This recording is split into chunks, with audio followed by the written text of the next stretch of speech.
नमस्कार साथियों, आपका हमारे YouTube चैनल जुगल टेक्निकल में हार्दिक स्वागत है। मैं जुगल राठौर। साथ ही इस वीडियो में हम बात करेंगे चुनाव में तृतीय मतदान अधिकारी यानी कि जो PO3 होता है, पोलिंग ऑफिसर थर्ड, उसके क्या कर्तव्य होते हैं, क्या क्या कार्य उनको करने होते हैं, इसकी पूरी जानकारी मैं आपको इस वीडियो में देने वाला हूँ। साथ ही साथियों मैं आपको बता दूँ जो PO1 है, PO2 हैं, उनके क्या कार्य हैं, क्या कर्तव्य हैं, इसके मैं पहले ही वीडियो जारी कर चुका हूँ। इसके मैं आपको आई बटन में लिंक दे दूँगा और वीडियो के डिस्क्रिप्शन में भी आपको लिंक मिल जाएंगे, वहाँ जाकर उनकी आप पूरी जानकारी ले सकते हैं। तो साथियों, अभी तक आपने हमारे चैनल को सब्सक्राइब नहीं किया तो चैनल को सब्सक्राइब करें, बेल आइकन प्रेस करके ऑल पर जरूर क्लिक करें, क्योंकि ऐसी लेटेस्ट जानकारी मैं आपको लगातार देता रहता हूं। तो शुरू करते हैं। तो देखिए, जो तृतीय मतदान अधिकारी हैं यानी कि PO3 हैं, उसके क्या कार्य हैं, कर्तव्य हैं, यानी कि मतदान जो अधिकारी तृतीय हैं उसको क्या क्या कार्य करने हैं। तो देखिए, यह मतदान अधिकारी मतदान मशीन की नियंत्रण यूनिट का प्रभारी होगा, यानी कि जो नियंत्रण यूनिट होती है, CO होती हैं, कंट्रोल यूनिट होती हैं, उसका प्रभारी यहाँ पर मतदान अधिकारी द्वितीय यानी कि PO3 होगा। यह द्वितीय मतदान अधिकारी द्वारा जारी की गई मतदाता पर्ची प्राप्त कर अपने पास क्रमबद्ध सुरक्षित रखेगा, यानी कि जो द्वितीय मतदान अधिकारी यानी कि PO2 है, PO2 पर्ची जारी करेगा, यानी कि मतदाता पर्ची जारी करेगा और मतदाता उस पर्ची को लेकर आपके पास आएगा और आपको वो पर्ची लेकर क्रमबद्ध रूप से सुरक्षित अपने पास रखनी है, यानी कि जितनी भी पर्चियाँ आएगी आपको उसको क्रमबद्ध रूप से एकत्रित करना है, सुरक्षित रखना है।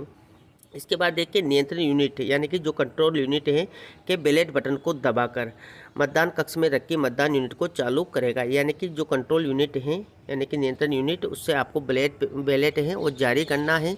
जैसे आप बैलेट जारी करेंगे तो मतदान कक्ष में जो BO रखी हुई है यानी कि मतदान यूनिट है वो चालू हो जाएगी और मतदान देने के लिए रेडी हो जाएगी। इसके बाद देखिए, मतदाता को मत रिकॉर्ड करने के लिए वोटिंग कंपाउंडमेंट में भेजेगा, यानी कि जो मतदाता हैं उसको कहेंगे कि आप वोटिंग कंपार्टमेंट में जाइए और मतदाता द्वारा मतदान कर कंट्रोल यूनिट से बीप की आवाज़ आने तक मतदाता को वोटिंग कंपार्टमेंट में रुकने के लिए कहेंगे, यानी कि आपको वोट डलने तक, यानी कि जब कंट्रोल यूनिट से आपको बीप की आवाज़ आ जाए, यानी कि आपको लग जाए कि भाई हाँ मतदाता ने मतदान कर दिया है, तब आप उससे कहेंगे कि आप जा सकते हैं। तब तक आपको उसको वोटिंग कंपार्टमेंट में ही रुकने को रखना है। ये भी ध्यान रहे कि जिस क्रम में मतदाता पर्ची जारी हुई है उसी क्रम में वोटिंग कंपार्टमेंट में मतदाता को अनुमति दी गई है, यानी कि जो मतदाता जैसे आता है क्रमबद्ध रूप से ही आपको उसको जारी करना है, अनुमति देनी है। साथ ही आप यहाँ पर देखें कि निर्वाचक के मतदान कक्ष से वापस आने पर निर्वाचक की बाई तर्जनी पर अमिट शाही के चिन्ह की जांच करेंगे, यानी कि जो PO3 हैं उसको ये भी जांच करनी है कि जो मतदाता आया है उसके बाएं हाथ की तर्जनी पर अमिट शाही लगी होनी चाहिए, यानी कि जो मतदाता 3 है उसको चेक करना है कि जो मतदाता है उसके हाथ पर शाही लगी होनी चाहिए, शाही उसने मिटा तो नहीं दी है। ये बात आपको आते समय और मतदान देने के बाद जब मतदाता जाता है तब भी आपको देखनी है, पता करना है कि उसने शाही को मिटाया तो नहीं है। तत्पश्चात मतदाता मतदान कक्ष से बाहर प्रस्थान करेगा।